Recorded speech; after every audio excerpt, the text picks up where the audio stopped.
Hello বন্ধুরা, good morning. তোমরা সবাই কেমন আছো? আশা করি ভালো আছো। আমিও খুব ভালো আছি। এখন বাজে সকাল 8টা। এখন থেকে আমি আমার ব্লগটি শুরু করছি।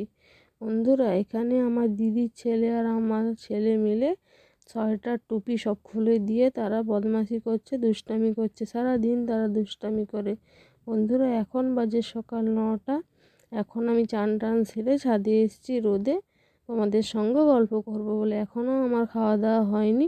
বন্ধুরা, আমার ভিডিওটি ভালো লাগলে লাইক করবে, শেয়ার করবে এবং সাবস্ক্রাইব করবে। বন্ধুরা, আমাদের দুপুরে আজকে রান্না বান্না বলতে আজকে ভর্তা দিয়ে ভাত খাবো। শীতকালে ভর্তা দিয়ে ভাত খেতে খুব দারুণ লাগে।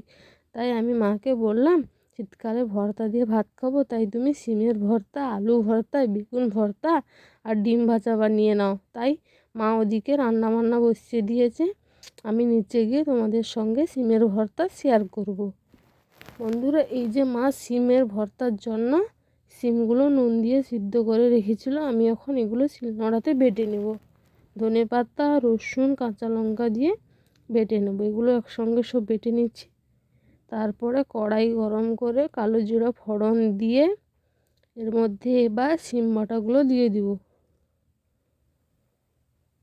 সিম বাটাগুলো দিয়ে দিচ্ছি। এরপরে নুন, হলুদ, লঙ্কা, জিরে গুঁড়ো এবং সামান্য চিনি দিয়ে নাড়াচাড়া করে রসটা টেনে গেলে নামিয়ে নিতে হবে। বন্ধুরা, সেগুলো তোমাদের সঙ্গে শেয়ার করলাম না। একবার করে খেয়ে দেখো, খুব দারুণ লাগে গরম ভাতের সঙ্গে।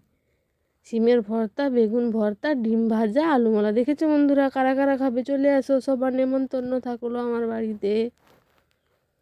দুপুরে খাওয়া দাওয়া সেরে এবার মাঠে এসছি। এই 4টা মতো বাজে, হালকা হালকা রোদ আছে। এই রোদে বসতে ভালো লাগে। দেখেছো মাঠের ভিউটা? ধান কাটা হয়ে গেছে, মাঠ পুরো খালি। এখানে বসছি, হালকা হালকা রোদ আছে। বন্ধুরা, মাঠ থেকে এসে যখন দেখি আমার ছেলে এখানে একা একা বসে খেলা করছে, ক্যামেরা দেখে লজ্জা পেয়ে গেল। বন্ধুরা, আমার ভিডিওটি ভালো লাগলে সাবস্ক্রাইব করবে।